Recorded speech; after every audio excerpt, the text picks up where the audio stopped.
The waitress was humiliated by the millionaire, but her reaction made headlines in the city. Melissa Johnson felt her hands tremble as she balanced the tray with the night's main course. The restaurant, the pinnacle, was packed, and she knew she couldn't make a mistake, especially with Dr. Richard Blackwell present. The most feared businessman in New York City was there to close a multi-million-dollar deal. It was then that she tripped on the Persian rug that was always poorly stretched near table 15. The tray slipped from her hands as if it had a life of its own, and the golden mustard sauce spread over the $50,000 Italian suit of the most powerful man in the city. The silence that fell over the dining room was deafening. The crystal chandeliers seemed to blink more slowly, and all eyes turned to the scene. Dr. Richard Blackwell slowly stood up, his features twisting into an expression of fury that Melissa had never seen before. "You incompetent woman!" he shouted, making the glasses tremble on nearby tables. "Do you have any idea how much this suit costs? More than you make in 2 years in this miserable place?" Melissa felt her face burn with shame. Her legs weakened, but she managed to stay standing. Around her, the other customers whispered among themselves, some discreetly recording with their cell phones. "I'm sorry, sir. It was an accident. I can—" "You can what?" he interrupted her, getting so close she could feel his breath. "Are you going to pay for my suit with your pitiful salary? You're not even worth the sole of my shoe." The manager, Mr. Thompson, ran to the table, his face red with nervousness. Melissa had known him for 3 years, ever since she started working there to help support her family. He had always been fair to her, but at that moment his expression was one of pure panic. "Dr. Blackwell, please. We will resolve this immediately. The employee will be punished appropriately." "Punished?" Richard laughed scornfully. "I want her on her knees cleaning my shoe with her own tongue. I want this lowlife to learn her place." Jennifer, the businessman's personal assistant, watched the scene from across the dining room. Her hands tightened on her purse as she watched her boss humiliate a young woman who was clearly not at fault. She had known Richard for 10 years, knew he had a difficult personality, but she had never seen him so cruel. Melissa lifted her chin, and for a moment, a spark of dignity shone in her brown eyes. "Sir, I apologize for the accident, but I will not kneel. I can pay for the cleaning of your suit, even if it takes me months." Richard's response was a slap that echoed throughout the entire restaurant. Melissa brought her hand to her face, tasting blood in her mouth. Tears began to stream down her cheeks, but she did not lower her eyes. "Dear listener, if you are enjoying the story, please take a moment to like and especially subscribe to the channel. It really helps us who are just starting out. Now, continuing." "Mr. Thompson," said Richard, adjusting his stained jacket, "either you fire this useless woman right now, or I will never set foot in this establishment again, and I guarantee none of my friends will come either."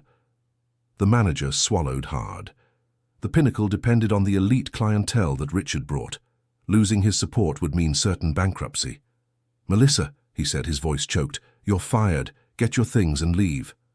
"But Mr. Thompson, you know I need this job. My mother is sick. My brothers—" "I don't want to hear your sad stories," Richard interrupted her.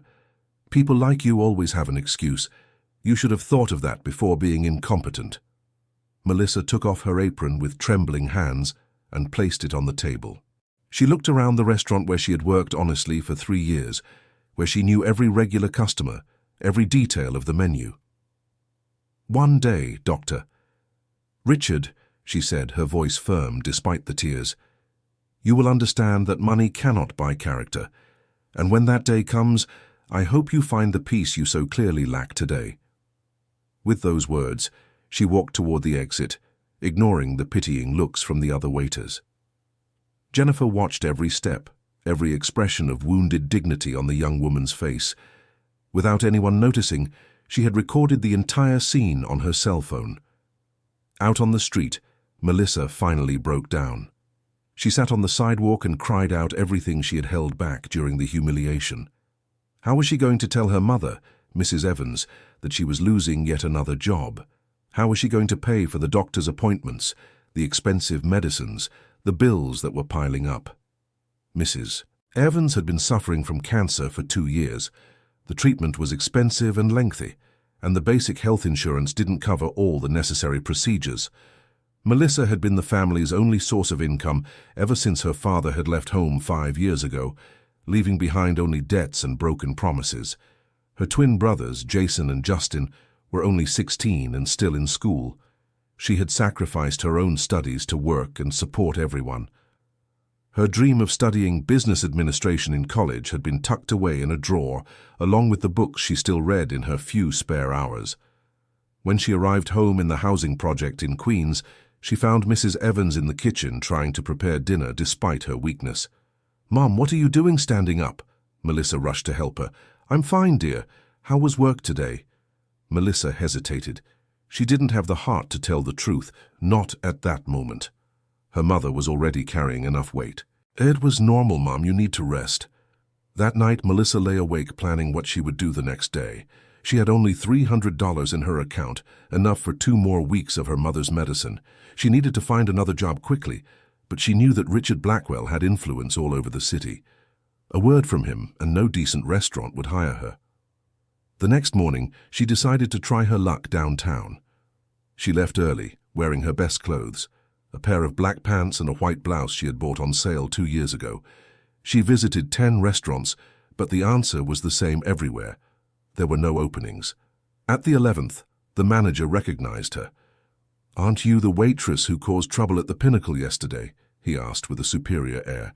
"I didn't cause any trouble, sir. I just had an accident." "I heard it was more than that. You'd better look for work in another field, girl." Melissa understood then that the news had spread. Richard hadn't just fired her. He had made sure she would be persona non grata in the city's food service industry. Desperate, she remembered Mrs. Wilson, an elderly lady who sold cakes in Union Square. Maybe she needed help. With a heavy heart, she took the subway downtown.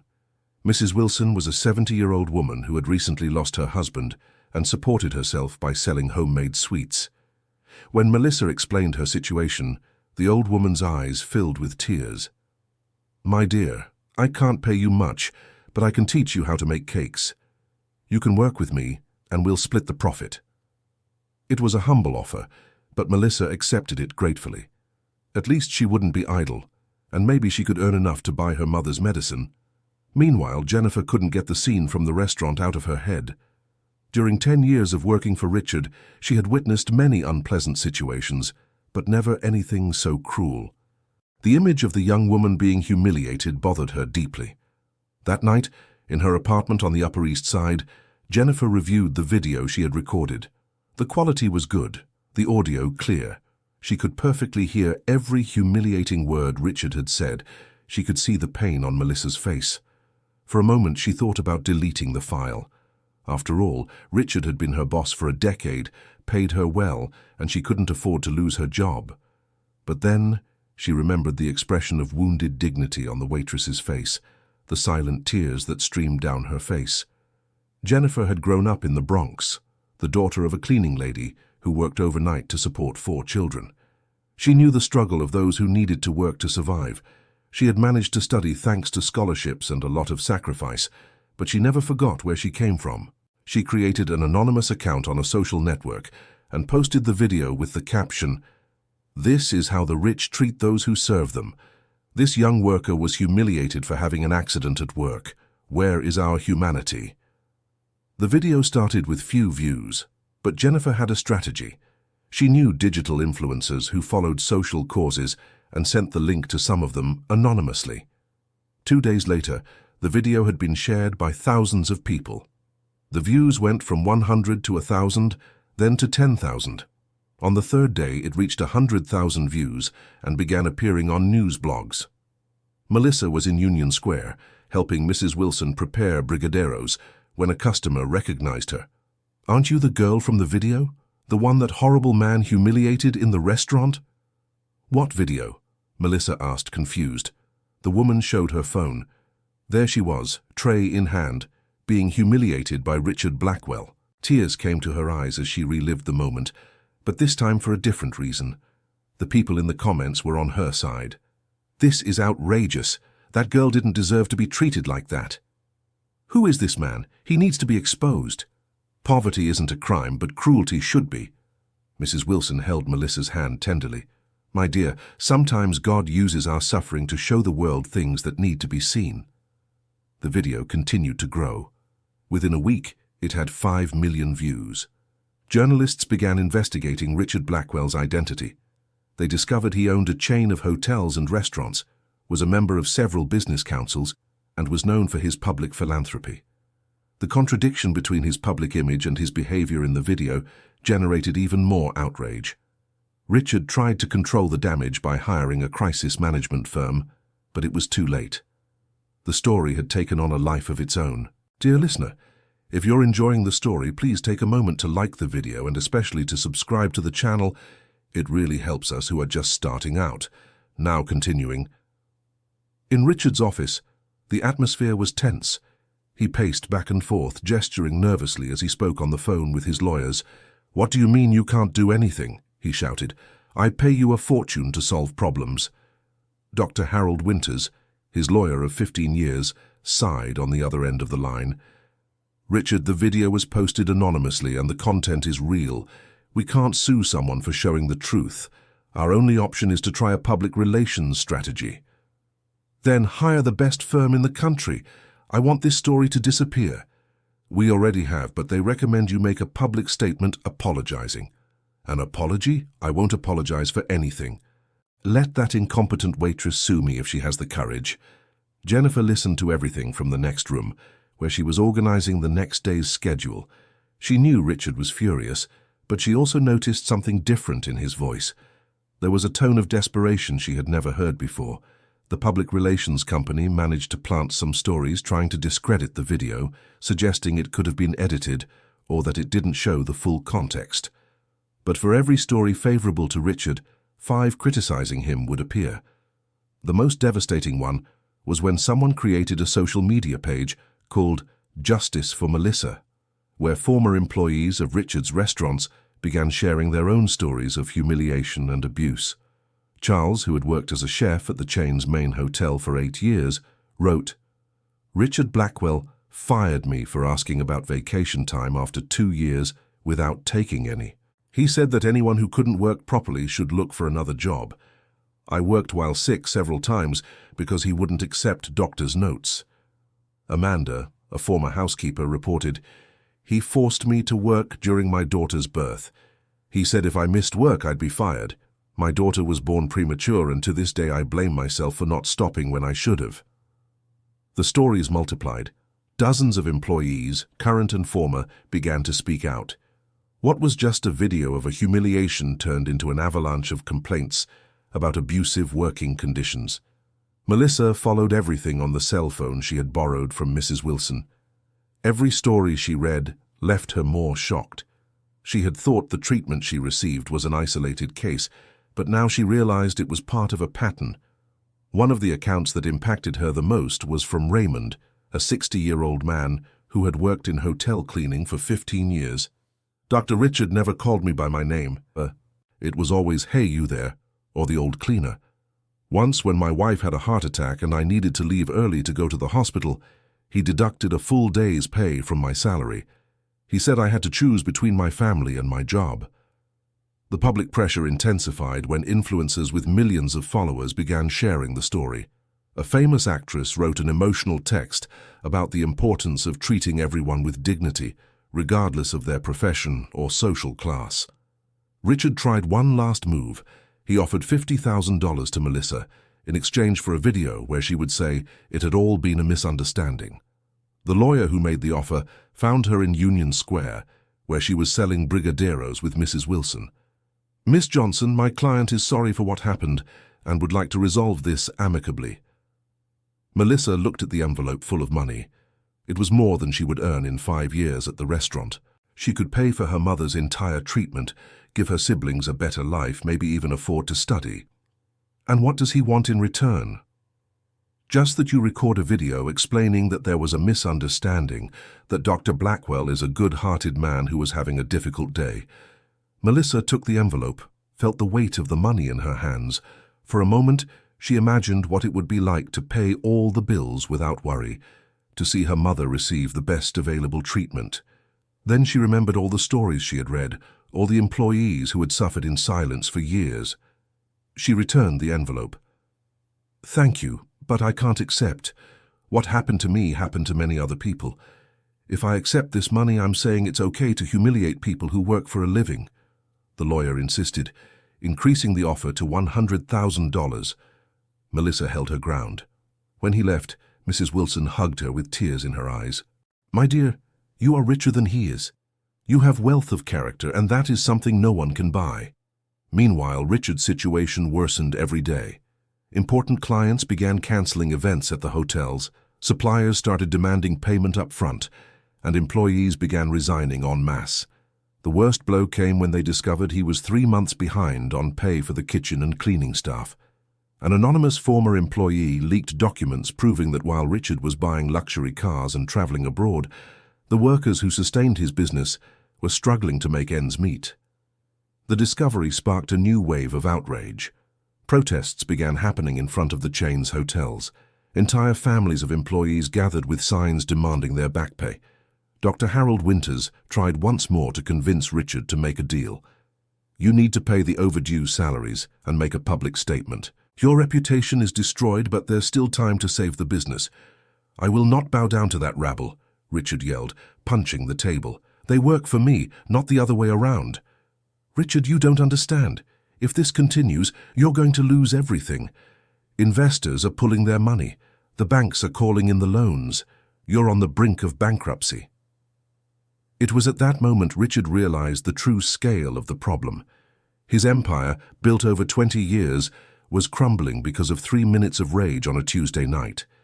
Jennifer watched her boss despair and felt a mixture of pity and satisfaction. For years, she had seen Richard treat employees like disposable objects. Now he was reaping what he had sown. Melissa, meanwhile, had become an involuntary public figure. Journalists sought out her home, asking for interviews. She refused most, but agreed to speak with a reporter from the local TV station who treated the matter with seriousness. In the interview, she talked about her family, about her delayed dreams, about the daily struggle to survive with dignity. "A lot of people think that those who work as waitresses, cleaners, or cooks don't have dreams," she said, looking directly into the camera. "But everyone has dreams. I dream of studying, of giving a better life for my mother and my brothers. I dream of a world where people treat each other with respect, no matter how much money they have in the bank." The interview aired on the evening news and was shared millions of times. Melissa became a symbol of dignity and resilience. It was then that something unexpected happened. Attorney Julian Parker, a recently graduated lawyer whose office was in a small room downtown, approached Melissa in Union Square. "Miss Johnson, my name is Julian. I would like to represent you in a labor lawsuit against Richard Blackwell." Melissa looked at him with suspicion. He was young, appearing to be around 25, and his clothes, although tidy, were clearly not expensive. "Attorney, I don't have money to pay a lawyer." "I'm not asking for money. I believe in your cause. Besides," he smiled, "my mother was a cleaner for 30 years. I know what it's like to be humiliated by someone who thinks they're superior." Julian had graduated from law school just 6 months prior. He came from a humble family and had earned his degree by working during the day and studying at night. The office was an inheritance from an uncle who had managed to set up his own practice after much effort. "Attorney, I appreciate the offer, but I don't know if you understand who you'd be going up against. Richard Blackwell has the best lawyers in the city." "And I have something they don't," Julian replied, his eyes shining with determination. "I have right on my side." Dear listener, if you're enjoying the story, please take a moment to like and especially subscribe to the channel. It really helps us who are just starting out. Now continuing. Melissa accepted the representation, but she knew it would be a difficult battle. Richard had resources and influence, while she had only the truth on her side. Julian began working on the case with a dedication that even impressed Melissa. He spent days interviewing former employees, gathering evidence, studying labor laws. He discovered that Richard had committed not only moral harassment, but also various labor violations. Richard's lawyer, Dr. Winters, tried to intimidate Julian from their very first meeting. "You are very young, Attorney Parker. You don't know who you're messing with. My client has the resources to drag this case out for years. Does your client have the patience for that? Dr. Winters, Julian replied calmly, age does not determine competence.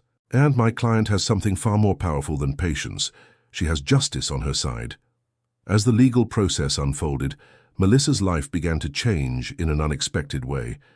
Ordinary people started seeking her out at the square, not just to buy brigadeiros, but to talk, to share their own stories of humiliation at work.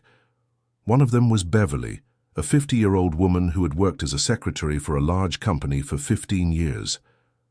"My dear," she said, buying a carrot cake, "you did what I never had the courage to do.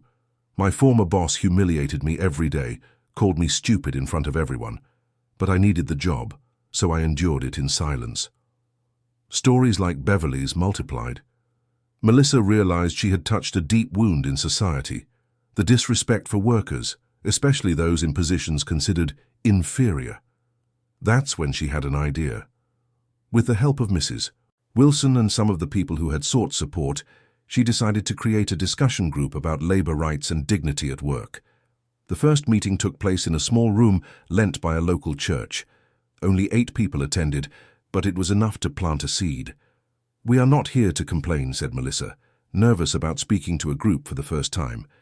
"We are here to support each other and learn together about our rights." They invited attorney Julian Parker to give lectures on labor legislation. He accepted immediately, impressed by Melissa's initiative. Meanwhile, Richard was facing his worst crisis. 3 of his 5 hotels had temporarily closed due to a lack of staff. Those who remained demanded payment of their back wages before continuing to work. Catherine, Richard's daughter, had watched the humiliation video with horror. She was 28 years old, had a degree in psychology, and worked in family therapy. She always knew her father had a difficult temper, but she never imagined he was capable of such cruelty. "Father, we need to talk," she said, entering his office without knocking. "Not now, Catherine. I'm busy trying to save everything I've built." "That's exactly what I want to talk about. What you did to that young woman was horrible. And from the stories coming out, it wasn't an isolated case." Richard looked at his daughter with an irritated expression. "Are you going to lecture me too? I work like a dog to give you a good life, and this is how you repay me?" "Father, money doesn't justify treating people like trash. You taught me values, but you seem to have forgotten to apply them in your own life." Catherine left the office with tears in her eyes. She had discovered that the father she admired in her childhood was not the man she thought he was. The court case progressed quickly. Julian managed to gather solid evidence not only of the humiliation suffered by Melissa, but also of a systematic pattern of moral harassment in Richard's company. During the conciliation hearing, Richard appeared accompanied by 3 lawyers, a clear display of power. Melissa was only with Julian, but she felt protected by the strength of the truth. The judge, Judge Marcus Williams, a 60-year-old man with a reputation for being strict, read the case file carefully before beginning the hearing. "Dr. Blackwell," he addressed Richard, "is willing to make a deal." "Your Honor, my client denies any wrongdoing.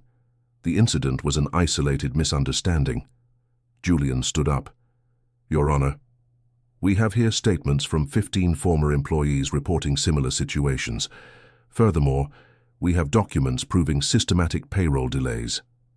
The judge analyzed the documents presented by Julian. His expression grew increasingly serious as he read. "Dr. Winters, these documents are very serious. Your client has payroll that's 4 months behind."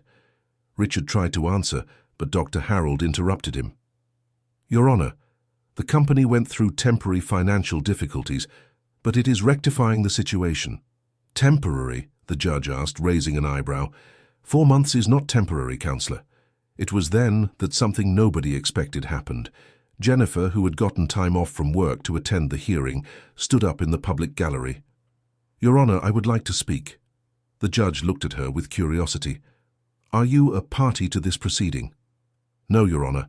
I have been Dr. Blackwell's secretary for 10 years, and I have important information about this case." Richard paled. He didn't know Jennifer was at the hearing, and he certainly didn't expect her to want to speak. Dr. Harold tried to intervene.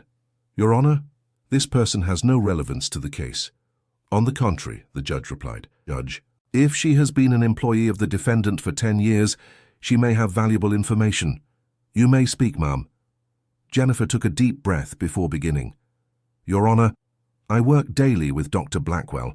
I know his personality, his methods. What happened to Miss Melissa was not an isolated case. This is how he treats all employees he considers inferior. Can you prove this? Asked the judge. Jennifer took a brown envelope from her bag. I have here copies of internal emails where he gives instructions to dock pay for unfair reasons, authorizes arbitrary firings, and humiliates employees. I also have audio recordings of meetings where he makes derogatory comments about staff. Richard stood up abruptly. She's lying. She's a disgruntled employee trying to get revenge. Dr. Blackwell, the judge said dryly, sit down and allow your employee to finish. Jennifer continued, her voice growing firmer.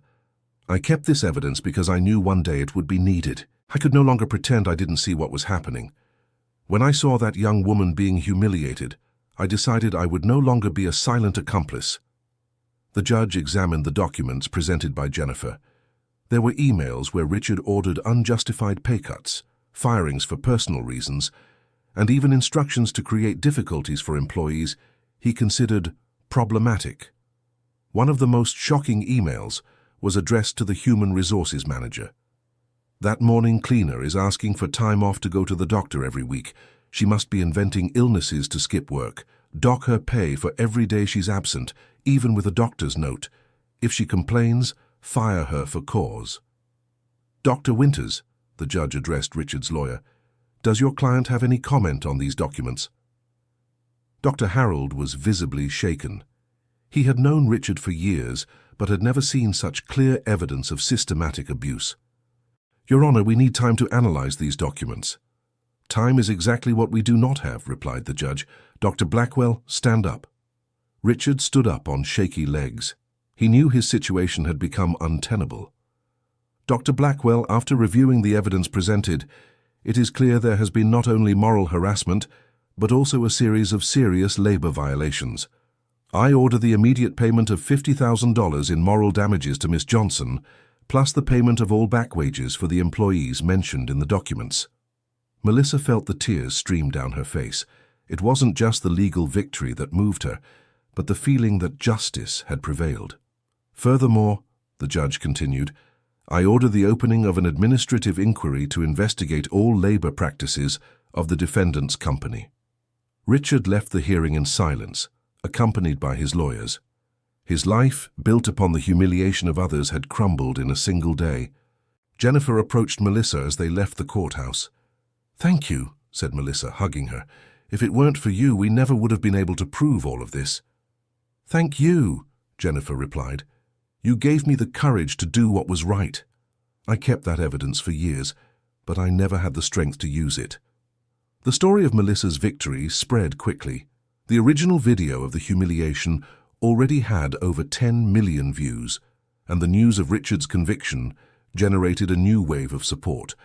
People from all over the country began sending messages of support and small donations to help Melissa and her family. A businessman from Washington, D.C. offered her a full scholarship to study business administration at a private university. But the most significant change was in the lives of Richard's employees. With their wages paid and the abusive practices exposed, many found the courage to report other companies where they suffered similar humiliations. The support group Melissa had created grew rapidly. Within 2 months, there were 15 groups spread throughout the city, all focused on educating workers about their rights and creating a mutual support network. Attorney Julian Parker became a volunteer lawyer for the movement, offering free consultations to vulnerable workers. His small office became a reference center for cases of workplace harassment. Richard, meanwhile, faced a completely different reality. With his company in crisis and his reputation destroyed, he was forced to sell 2 of his hotels to pay the damages and fines. One night, 3 months after the hearing, he found himself alone in his office. The employees had gone home, the phones no longer rang with business offers, and the silence was deafening. It was then that Catherine entered without knocking. Dad, we need to talk seriously. What do you want, Catherine? I'm not in the mood for a lecture. I want you to get help. Therapy, a psychologist, anything. You lost your humanity somewhere along the way." Richard looked at his daughter, and for a moment she saw tears in his eyes. "I don't know when I became this," he said, his voice choked. "I started out working as a dishwasher. Did you know that? Your grandfather was a doorman, your grandmother was a cleaner. I know what it's like to be humiliated. Then how can you do this to others? I thought if I became powerful enough, I would never be humiliated again. But in the process, I became exactly the kind of person who humiliated me when I was young." It was the first time in years that Richard had shown any kind of self-criticism. Catherine sat down beside him, feeling a mixture of pity and hope. "Dad, it's not too late to change, but you have to really want to." Meanwhile, Melissa had gotten a job at a new restaurant that prided itself on treating its employees well. The salary was better than her previous one, and the work environment was respectful. Her mother, Mrs. Evans, was responding well to her treatment. With the money from the settlement, Melissa was able to pay for more advanced procedures and imported medicine. The doctors were optimistic. Her twin brothers, Jason and Justin, were about to graduate from high school. Melissa had promised that the two of them could study at a private university if they wanted. One Saturday afternoon, she was in Union Square helping Mrs. Wilson when she saw Richard Blackwell approaching. He looked different, thinner, disheveled hair, less luxurious clothes. "Miss Johnson," he said, his voice hesitant, "could I speak with you for a few minutes?" Melissa looked at Mrs. Wilson, who gestured for her to go. Richard had lost the arrogant air he had months ago.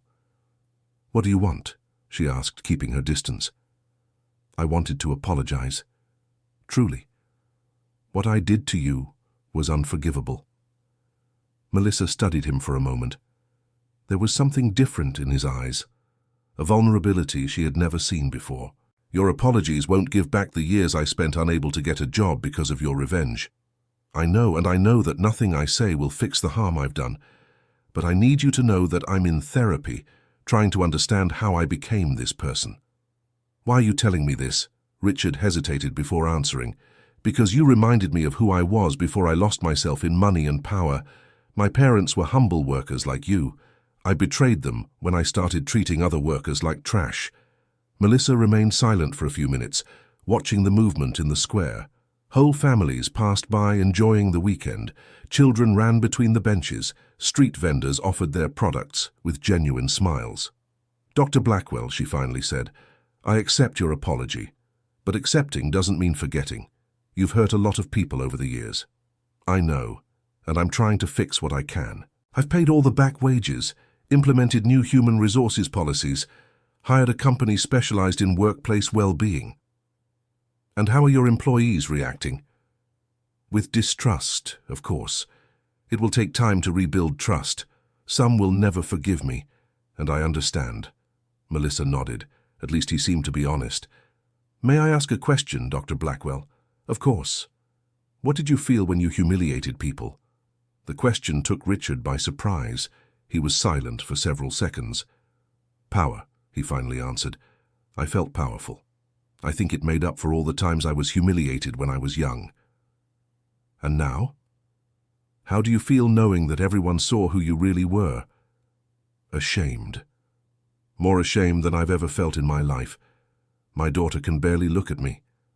My grandchildren ask why Grandpa is on TV being called a bad man."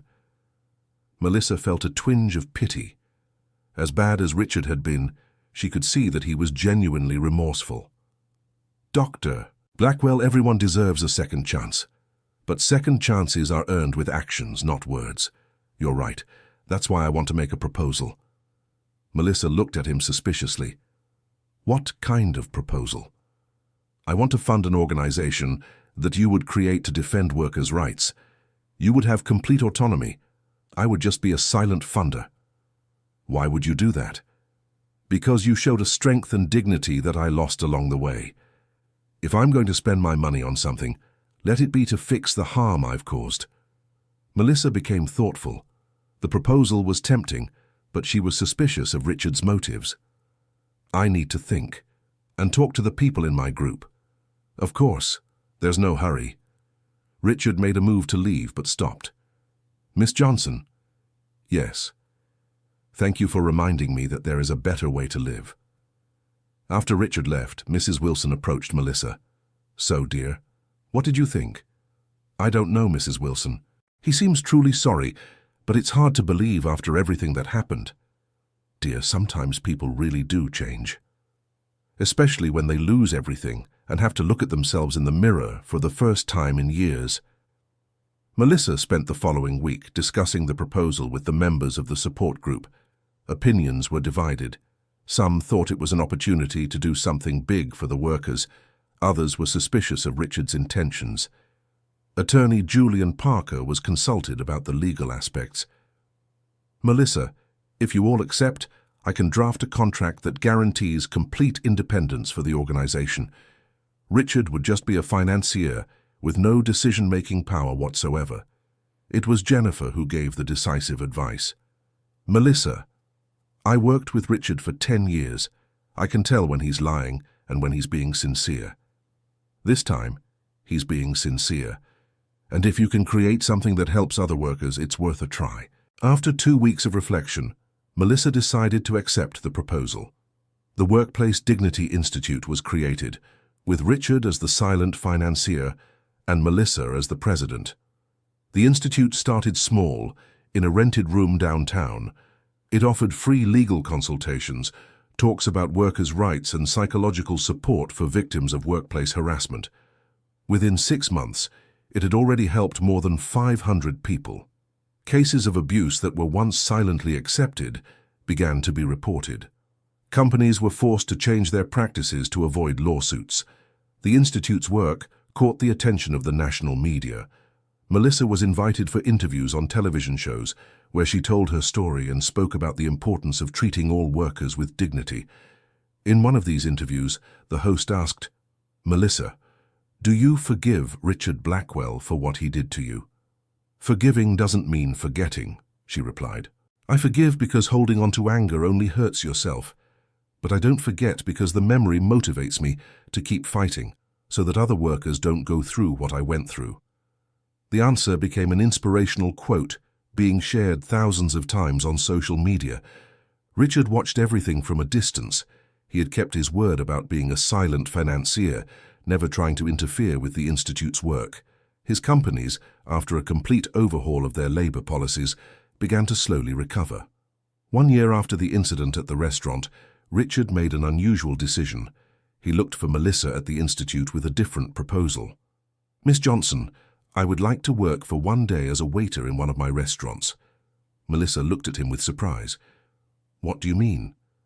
"I want to experience firsthand what it's like to work serving other people. I want to remember where I came from before I got lost in arrogance." "And why are you telling me this?" "Because I would like you to be my supervisor for that day. I want you to treat me exactly like any other employee." The idea was so unusual that Melissa needed a few days to decide.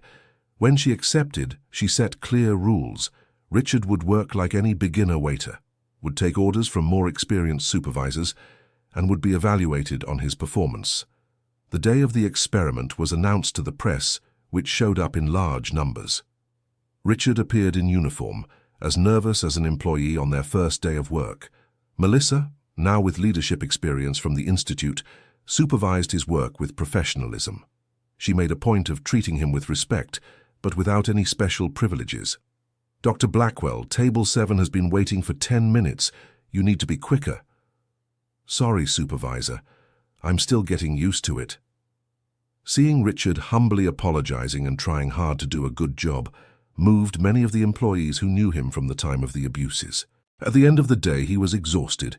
His feet hurt, his hands were stained with sauce, and he had spilled water on table 12. "How was it?" asked Melissa. "Tough. Much tougher than I remembered. And now I understand why that night was so humiliating for you. After a whole day of hard work, the last thing you needed was to be humiliated by an accident." The statement, recorded by the cameras, went viral again. This time, the video showed a humble Richard, acknowledging his mistakes and trying to make amends. The comments were surprisingly positive. "Every boss should do this. What an example of humility and personal growth. Now that's what I call a second chance well used. Catherine watched the video with tears in her eyes. It was the first time in months she had felt proud of her father. Melissa's institute continued to grow. Within 2 years, it had expanded to 5 cities and helped over 3,000 workers. Success stories multiplied. Companies changing abusive policies. Workers finding the courage to report abuse. Young people learning about their rights early on. Richard kept his word to be a silent funder, but he occasionally participated in institute events as a special guest. He would always tell his story as an example of how power can corrupt, but also of how it's possible to change. On one such occasion, a young waitress approached him after the talk. "Dr. Blackwell, my boss treats me badly every day. How do I find the courage to report him?" "Look for Melissa's institute," he answered. "And remember, you have value, no matter what any boss says. Don't let anyone make you feel inferior." The young woman walked away with tears in her eyes and an institute card in her hand. Melissa, who was watching the scene from a distance, approached. "You know, Dr. Blackwell, I think you finally understand." "Understand what?" "That true power lies in lifting people up, not in putting them down." Richard smiled, a genuine smile Melissa had never seen before. "I learned from the best teacher." 3 years after the incident that changed their lives, Melissa graduated with honors in business administration. Her thesis on humanized management and workplace dignity was published in an important academic journal. Mrs. Evans was cured of cancer. The doctors said it was a rare case of a full recovery. She attributed the cure not just to the medicine, but to the pride she felt for her daughter. Jason and Justin were in university, one studying law and the other psychology. Both wanted to work with social causes, inspired by their sister's fight. Richard had become a respected businessman again, but for different reasons. His companies were known for their exemplary treatment of employees and innovative workplace wellness practices. Melissa's institute had become a national reference. She received invitations to give talks at companies, universities, and international events. One Thursday morning, 5 years after the incident, Melissa was at the institute when she received an unexpected call. "Hello, Miss Johnson. This is the production team from Today with Ellen DeGeneres. We'd like to invite you to a special program about second chances and social transformation. Of course, it would be a pleasure. And we'd also like to invite Dr. Richard Blackwell. Would it be possible for you to participate together?" Melissa hesitated for a moment. 5 years had passed, much had changed, but some wounds were still sensitive. "Yes, that can work." On the day of the recording, Richard arrived at the studio visibly nervous. He had gotten used to public speaking again, but being together with Melissa for a national interview made him anxious. "How are you, Miss Johnson?" he greeted politely. "Well, Dr. Blackwell, and you?" "Nervous," he admitted. "I still feel guilty when I think about what I did to you. Guilt is only useful if it motivates us to be better, and from what I see, it has been motivating you." During the interview, Ellen DeGeneres conducted the conversation with sensitivity, exploring both the pain and the redemption in their stories. "Melissa, did you ever expect your story to have this kind of impact?" "Never, Ellen. I just wanted to work with dignity to support my family. But I realize now that my experience represented the pain of millions of American workers. And Richard, what's it like to live with the guilt of what you did? It's a weight I carry every day, Ellen. But I've learned that guilt only becomes productive when we turn it into action. That's why I support Melissa's Institute and try to be a different kind of businessman." "Are you friends today?" Melissa and Richard looked at each other before answering. "We are people who went through a difficult experience and came out transformed," said Melissa. "I don't know if we are friends in the traditional sense, but we have mutual respect." "And a productive partnership," added Richard. "Melissa taught me that it's possible to be successful in business without destroying anyone's dignity." The interview was a success. The show had one of its highest ratings of the year, and the Institute received thousands of supportive messages in the following days. In one of those messages, a 60-year-old woman wrote, "Melissa, your story gave me the courage to report my boss who had been humiliating me for 15 years. Today, I got a promotion at a company that values me. Thank you for showing that it's possible to fight for dignity." Stories like this arrived at the Institute daily. Each one confirmed for Melissa that it was worth turning her pain into purpose.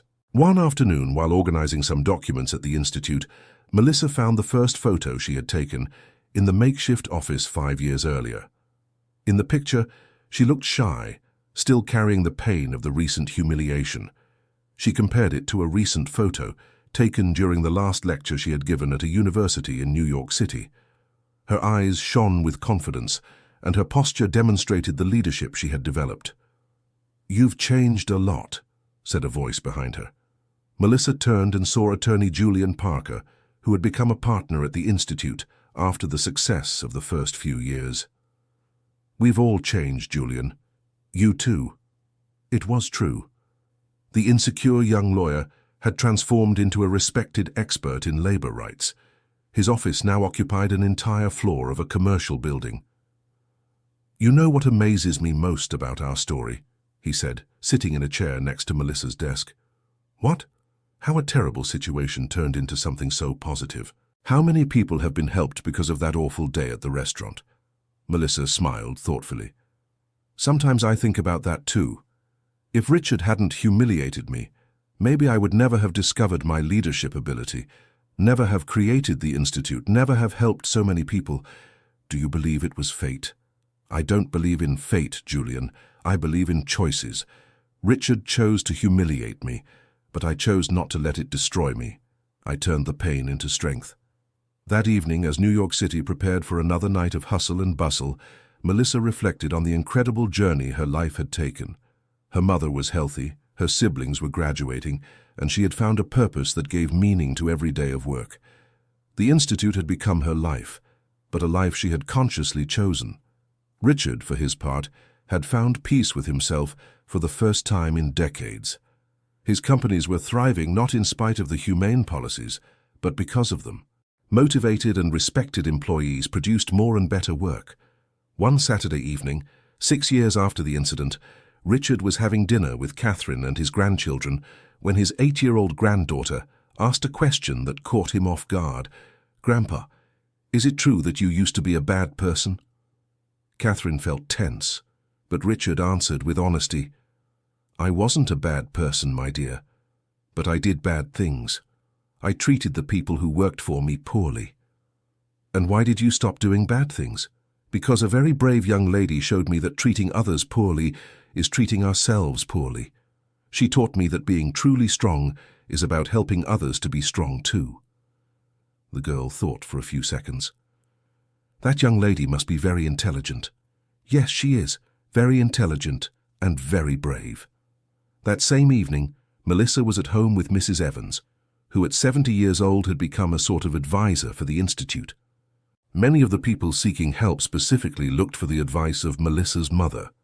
"My dear," said Mrs. Evans, knitting a little sweater to donate to a daycare, "have you ever thought about writing a book about your story?"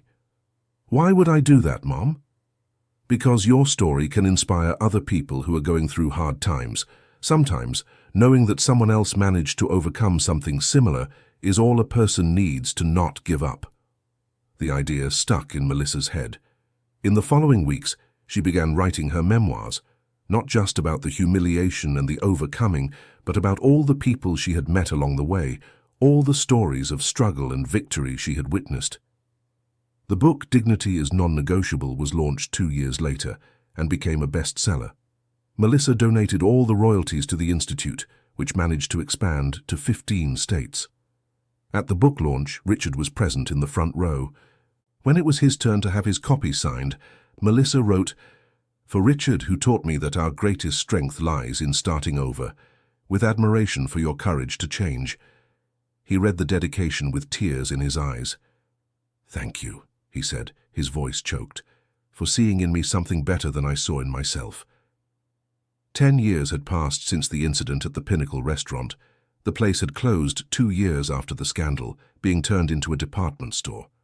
But the story that began there continued to live on, inspiring people every day.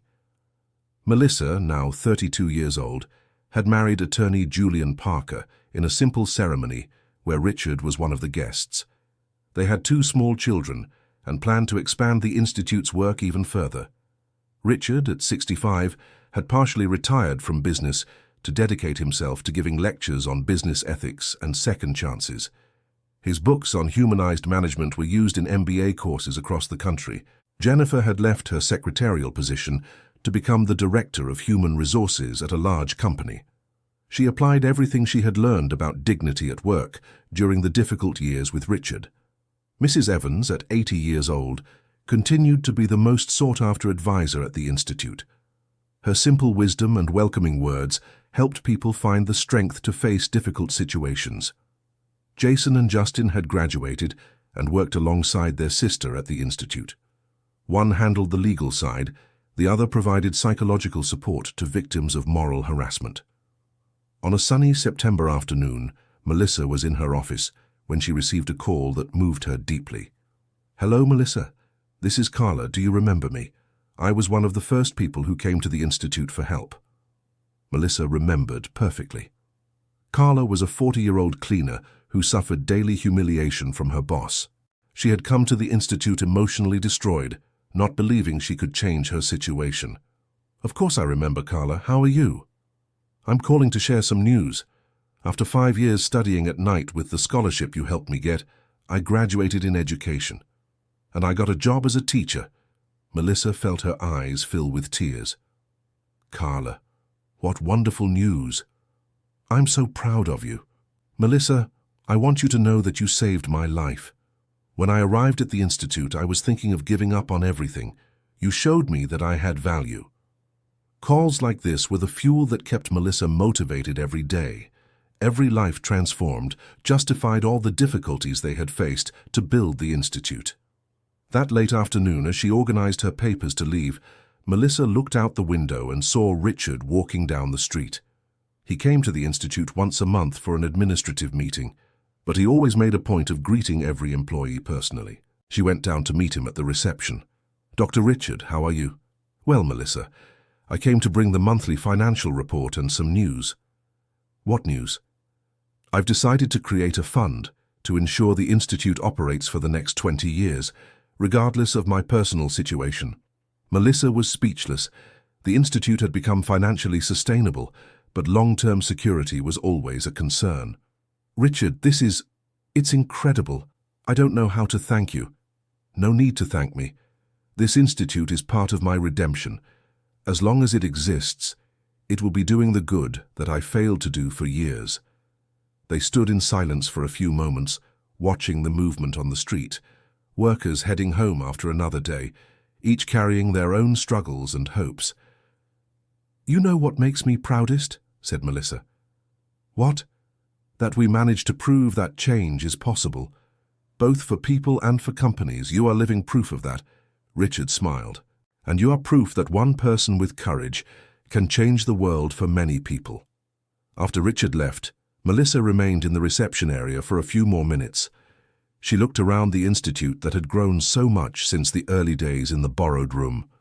On the walls were photos of people who had been helped, certificates of recognition, newspaper clippings about successful cases. Each photo told a story of overcoming. Each certificate represented lives that had been transformed. And it had all started with an accident on a Tuesday night, when a tray slipped from her nervous hands. Sometimes Melissa wondered what her life would have been like if that night had never happened. Perhaps she would still be working as a waitress, struggling to pay the family's bills, dreaming of a college education that seemed impossible. But then she remembered all the people who had been helped, all the companies that had changed their practices, all the workers who had discovered their dignity through the Institute. And she knew that, however painful the beginning was, the journey was worth every tear. Mrs. Evans always said that God works in mysterious ways. Melissa didn't know if she fully believed that, but she recognized that sometimes our greatest challenges turn into our greatest opportunities for growth. 15 years after the restaurant incident, Melissa was invited to give a speech at an international conference on human rights in Geneva. It was the ultimate recognition of the work she had developed. During her speech, she told her story to an audience of representatives from more than 50 countries. She spoke about dignity, second chances, and the power of turning pain into purpose. My story began with humiliation, she said, looking at the packed auditorium, but it turned into hope. Not because the humiliation was justified, but because I chose not to let it define me. I chose to use it as fuel to fight for something bigger. The speech was interrupted several times by applause. At the end, during the Q&A session, a young woman from South Africa raised her hand. "Melissa, how do we find the strength to forgive those who hurt us?" The answer came from the heart. Forgiveness isn't a gift we give to those who hurt us. It's a gift we give to ourselves. When we forgive, we free our soul from the weight of resentment. That doesn't mean forgetting or accepting what was done. It means choosing not to carry that pain anymore. After the conference, Melissa visited some European organizations that worked with labor rights. The Institute's model was being studied for implementation in other countries. Upon returning to the United States, she found Richard at the airport. He had gone to pick her up as a surprise, accompanied by Catherine and the grandchildren. "How was the trip?" he asked, helping with the luggage. "Incredible. The Institute will have partners in 5 countries. Our methodology will be adapted for other cultures." "So proud," said Catherine. "You turned a horrible situation into an international force for good." On the way home, Richard's youngest granddaughter, now 15, asked a question that surprised everyone. "Aunt Melissa, are you and my grandfather real friends now?" Melissa looked at Richard, who was driving in silence, waiting for her response. "You know, Jennifer," she said, using the girl's name, "I think we're something more complex than friends. We are 2 people who went through an experience that changed our lives forever. That creates a unique bond." "Your grandfather taught me that people can change," Melissa continued, "and I hope I taught him that every person deserves dignity, no matter their job or social position." Richard stopped at a red light and turned to her. "You taught me much more than that, Melissa. You taught me that being truly strong is about using our strength to protect those who are more vulnerable, not to hurt them." The conversation continued for the entire journey. It was fascinating for Catherine to observe how her father had changed. The proud and authoritarian man she had known in her youth had transformed into a loving grandfather and a businessman respected for his humanity. Arriving home, Melissa found her family gathered to celebrate her return. Mrs. Evans, now 85 but still sharp and active, had prepared her favorite food. "How was it representing the United States over there, dear?" "It was thrilling, Mom. To think that our little story here in New York City made it all the way there." Jason, now married and a father of 2, raised a toast. "To our sister, who turned pain into hope for millions of people." Everyone toasted, and Melissa felt a profound gratitude for everything she had built with the help of so many special people.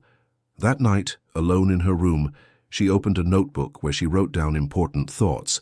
She wrote, "Today marks 15 years since that night at the restaurant. Sometimes I still feel pain when I remember the humiliation, but the pain now comes with gratitude.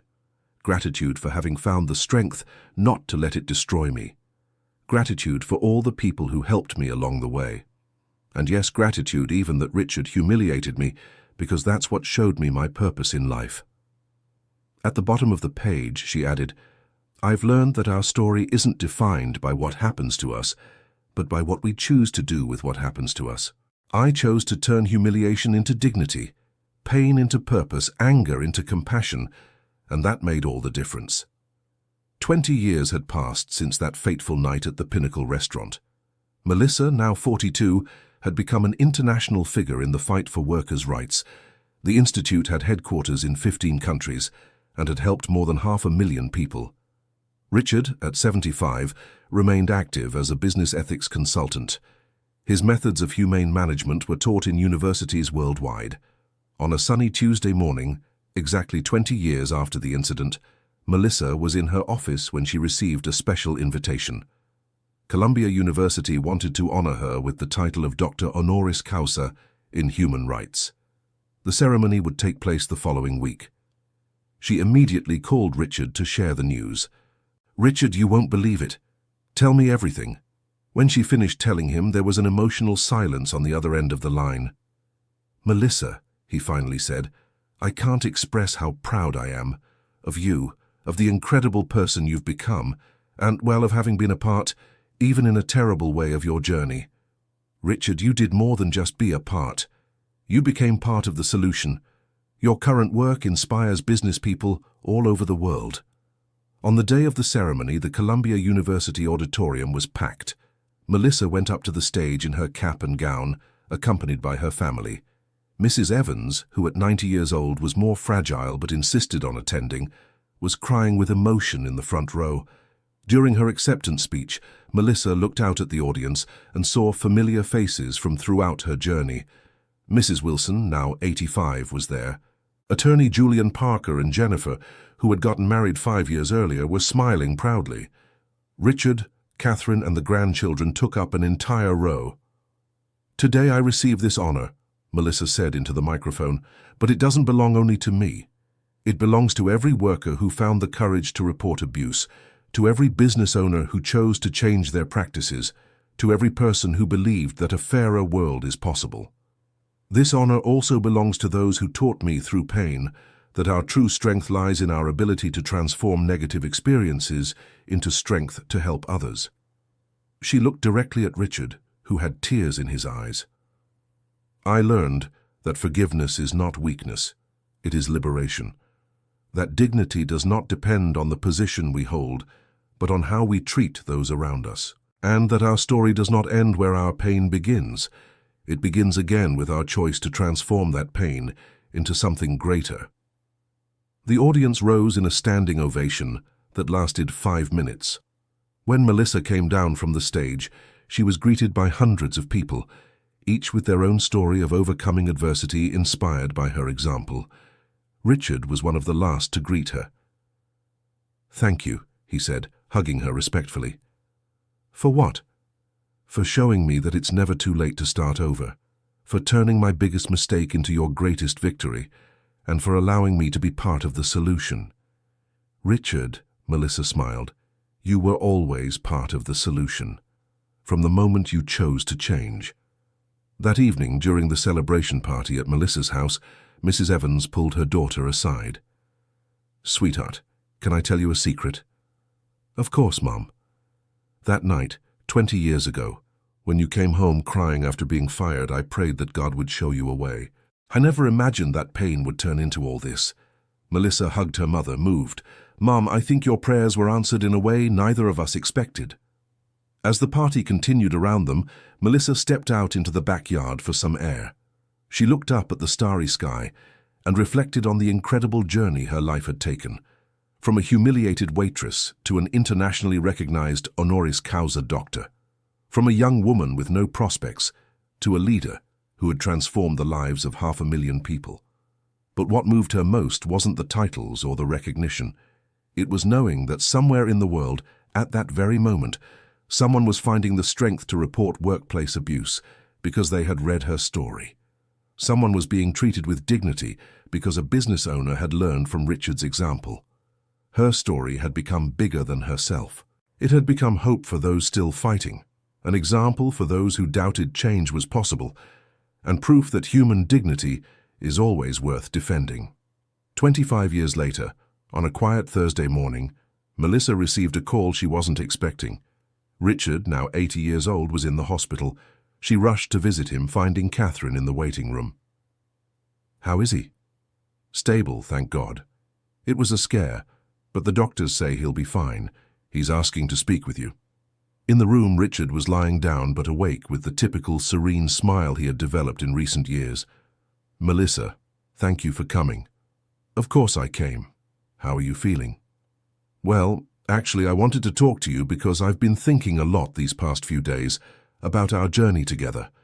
And what have you concluded? That you saved me as much as I almost destroyed you. Not just your career or your life.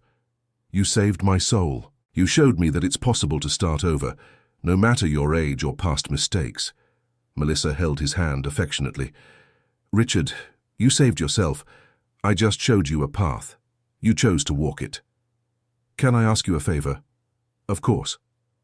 "When I'm no longer here, I want you to know that my last 25 years were the best of my life, because they were the years I learned to truly live, treating people the way they deserve to be treated." "Richard, you're going to be fine. and you'll have many more years to continue your work. I know, but I wanted you to know. You turned a bad man into a better man, and that is the greatest gift one person can give to another. Richard recovered completely and remained active for another 10 years. When he finally passed away at 90, his funeral was a celebration of human transformation.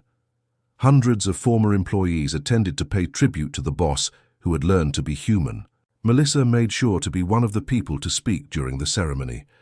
Richard Blackwell taught me that our story is not defined by our worst moments, but by our ability to turn those moments into lessons. He wronged me and many others, but he had the courage to admit his mistakes and dedicate the rest of his life to making things right. Today we are not saying goodbye to a perfect man, but to a man who had the humility to recognize his imperfections and the strength to change them. And that perhaps is the greatest lesson he leaves us. 30 years after the incident at the restaurant, Melissa, now 52, had become one of the world's most respected voices in defending workplace human rights. The Institute had grown to 50 countries and was developing projects in partnership with the UN. One autumn afternoon, she was reorganizing her library when she found an old notebook. It was the same one where she had written down her thoughts 15 years earlier. She reread the words she had written. "I learned that our story is not defined by what happens to us, but by what we choose to do with what happens to us." She smiled, realizing how true those words still were. She picked up a pen and added, 30 years later, I continue to learn that life offers us endless opportunities to start over, to forgive, to grow. The incident that almost destroyed me became the foundation of everything I built. The person who humiliated me became one of my greatest allies in the fight for dignity. If there's one lesson I want to leave for anyone who reads this story, it is, never underestimate the power of transformation. Not your own power to transform, nor the power of other people to change. Life is much more generous with second chances than we imagine, and sometimes our worst experiences are the seeds of our greatest triumphs. End of story. Now tell us what you thought of this story. Do you believe that people can truly change like Richard did? Tell us your opinion in the comments. We'd love to hear your stories of overcoming adversity too. If this story touched your heart, don't forget to leave your like and subscribe to the channel for more inspiring stories of transformation and hope.